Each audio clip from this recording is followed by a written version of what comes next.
Friend, जैसा कि आप जानते हैं, पिछली रात से श्रीनगर शहर के डाउनटाउन इलाका में एक ऑपरेशन चल रहा था। श्रीनगर शहर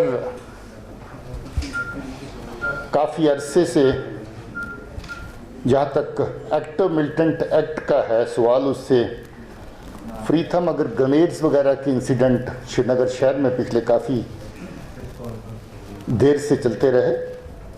और अच्छी बात यह है कि जितने भी ग्रेनेड अटैक के जहाँ पर हादसे हुए, लगभग 99% केसेस वर्कआउट किए गए और उनको कोर्ट्स के सामने रखा गया है या रखा जा रहा है। पिछली रात का जो ऑपरेशन है, इसमें 2 टेररिस्ट मारे गए हैं और दोनों की पहचान हमारे पास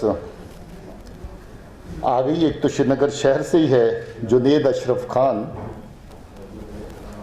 और दूसरा पुलवामा से है, तारिक अहमद शेख। जुनैद अशरफ खान, जैसा कि आप जानते हैं, हुर्रियत के जो चेयरमैन है इस वक्त, मोहम्मद अशरफ खान, उनका बेटा है, सबसे छोटा बेटा है, जो 2 साल पहले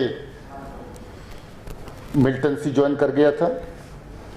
तब से लेकर के इसके 3-4 जेलों के अंदर एक्टिव होने की खबर थी। ज़्यादातर बडगाम, पुलवामा, शोपियां और श्रीनगर के एरिया में इसका बीट रहता था। और इसका दूसरा साथी सिर्फ मार्च के महीने में ही उसने हिजबुल मुजाहिदीन को ज्वाइन किया था, जो इसके साथ रात के एनकाउंटर में मारा गया। जुनैद अशरफ सहराई का जब से ये एक्टिव है, कम से कम आधा दर्जन केसेस में, जो क्रिमिनल केसेस हैं, उसमें इसकी इन्वॉल्वमेंट थी। ये वांटेड था और काफ़ी जगह पे सिविलियन लोगों को मार पिटाई, उनको थ्रेटनिंग करना, फोर्सेस के ऊपर अटैक्स, जैसे त्राल के एरिया में, श्रीनगर के एरिया में, उसमें इसकी शमूलियत थी। इस वक्त ये हिजबुल मुजाहिदीन का डिविजनल कमांडर था, जो सेंट्रल कश्मीर के एरिया को भी देख रहा था, और इसके साथ साथ इसकी जो बीट है वो, जैसे मैंने कहा, वो पुलवामा और शोपियां की तरफ में भी बीच में रहती थी। हमारी कोशिश है कि श्रीनगर शहर को पीसफुल रखा जाए, मगर दुश्मन की कोशिश यहाँ पर रहती है कि श्रीनगर शहर क्योंकि सेंटर है एक्टिविटी का, और इसको किसी न किस तरीके से डिस्टर्ब किया जाए।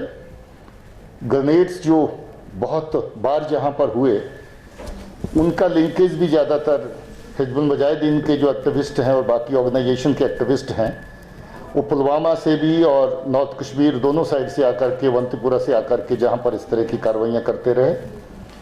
और उन तमाम तर केसेस की तफ्तीश, जैसे मैंने कहा, कामयाबी से हुई, जिसका नतीजा ये हुआ कि जितने भी मॉड्यूल तैयार करते थे जे ग्रेनेड फेंकने के शहर के अंदर, वो तमाम तर मॉड्यूल जो है वो टाइम टू टाइम बस्ट होते रहे। और कम से कम 1 दर्जन लोग ऐसे हम लोगों ने उन केसेस के अंदर गिरफ्तार किए जो ग्रेनेड थ्रोइंग की एक्टिविटीज़ में शामिल थे।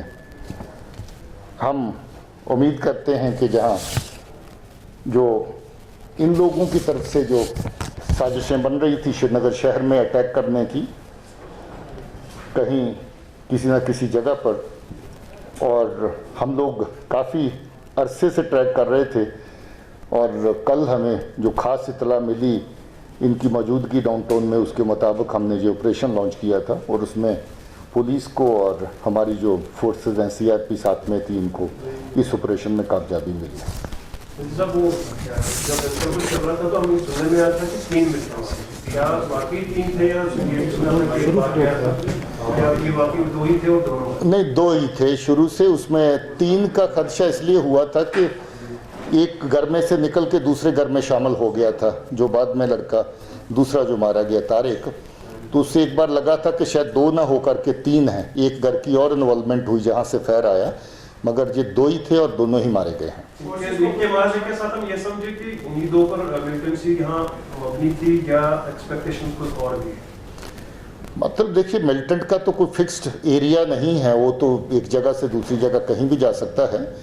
और भी लोग हैं जिनके बारे में इतला रहती है कभी कभी, जो सिटी के आउटस्कर्ट्स पे आगे पीछे आते हैं। एक दो ऑपरेशन हम पहले भी ऐसे कर चुके हैं उनकी तलाश में, और जहां सिटी पुलिस और बाकी फोर्सेस मिल करके इस ताक में हमेशा रहती हैं कि अगर कोई बाहर से आकर के जहां मिलिटेंसी रिलेटेड इंसिडेंट कोई करता है तो उनको यहाँ पर उसे प्रिवेंट किया जा सके। ये पता लग पाया कि ये इनका मकसद क्या था स्कीम में आने का, और दूसरा कि जो फोर्सेस को कुछ नुकसान उठाना पड़ा है इस ऑपरेशन में? मकसद ये रहा कि एक तो ये बार बार पिछले जब भी जिस अरसे से आते थे तो अलग अलग जगह पे नौजवानों के साथ मीटिंग फिक्स करते थे, किसी और नौजवान लड़के को वर्गला करके मिलिटेंसी ज्वाइन करवाना, उस तरफ उसको प्रेरित करना, ज़्यादातर वो रहता था। दूसरा यही जो ग्रेनेड्स की कार्रवाइयाँ शहर में या बाकी कोई अटैक्स जो फोर्सेस के ऊपर होते हैं उस तरह की कार्रवाइयाँ प्लान करना, और OGW अपना नेटवर्क है उसको शहर के अंदर बढ़ाना, उसी तरह का मकसद इनका हमेशा रहा है और पहले भी इस तरह की रिपोर्ट्स भी आती रही हैं। दूसरा जो हमारे फोर्सेस की तरफ से इस ऑपरेशन में नुकसान हुआ, सुबह हमारे SOG के एक नौजवान साथी को लगी थी, गोली की इंजरी थी उसकी, और दूसरे एक CRP के जवान को थी। दोनों को इवैक्यूएट किया गया था, दोनों इस वक्त आउट ऑफ डेंजर हैं। जब ऑपरेशन वाइंड अप कर रहे थे तो उस वक्त ग्रेनेड फेंका गया दूसरे मिलिटेंट द्वारा, उसमें दो हमारे CRP के जवानों को स्प्लिंटर इंजरी है, वो भी खतरे से बाहर है।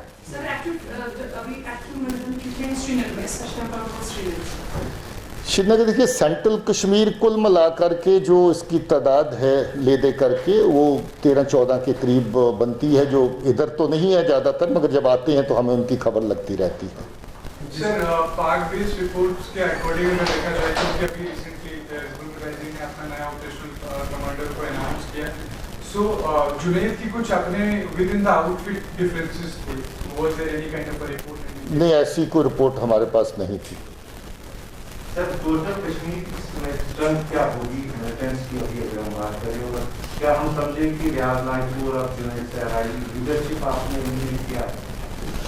देखिए, ये आप लोगों का हमेशा एक फेवरेट क्वेश्चन रहता है कि कितनी तादाद अब है, तो मगर ये डायनामिक तादाद रहती है। कभी कोई नया लड़का ज्वाइन करता है, अनफॉर्चुनेटली हम नहीं चाहते नया बच्चा को ज्वाइन करे इस रास्ते पे, और थोड़ा बहुत फ्लक्चुएशन इसमें बनी रहती है।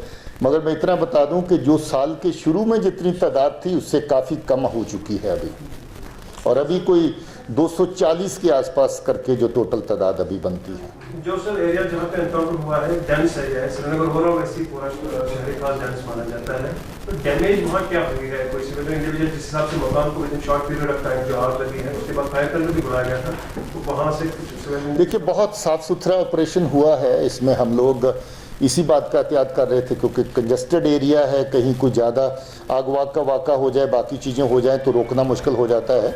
इसलिए हमने एम्बुलेंस का इंतज़ाम, बाकी चीज़ों का इंतज़ाम पूरा रखा। रात को 3-4 घंटे इसी बात में लगे कि हम पहले घर के मेंबर्स को इवैक्यूएट करें अच्छे से, और उसी के दौरान रादर हम लोगों के अपने 2 लोगों को इंजरी भी हुई।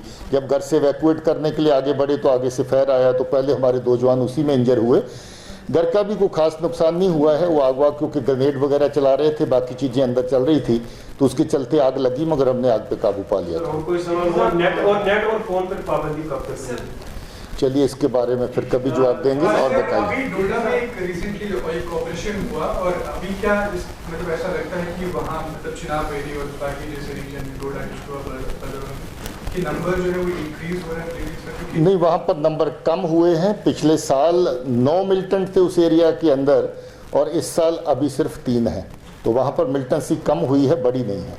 So there has been, sir, this radio channel called Radio Free Kashmir, which has been launched recently. You have come across those reports. In their first broadcast, they broadcast speaks of Gilani, Levi's and all. Is the police aware about the launch of this radio station, where reports are that this was from Pakistan, it's airing in Kashmir, and is also online? Is the police aware about this sort of thing, that propaganda that they're running, and what's the police doing?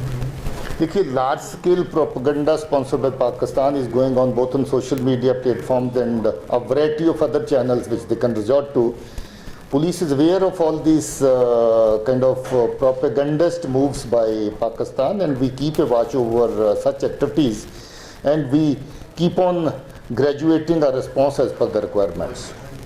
जी साहब, अभी इस वर्ष की अगर हम बात करें तो कितने मिलिटेंट आंकड़ा आप शेयर करना चाहेंगे हमारे साथ, कितने मार गिराए गए हैं, कितने अभी तक बहुत ज़्यादा इस बार अभी तक जो टेररिस्ट मारे गए हैं इस साल के अंदर, उनकी तादाद 73 हो चुकी है, और जो टेररिस्ट और उनके एसोसिएट पकड़े गए हैं उनकी तादाद कोई 95 के करीब है। काफ़ी बड़ी तादाद में कार्रवाई जो है वो हुई है, और इससे काफ़ी के एरियाज़ में टेररिस्ट जो वायलेंस है उसका ग्राफ भी कम हुआ है। Thank you very much. Thank you very much. आज सवाल ख़त्म हो गए।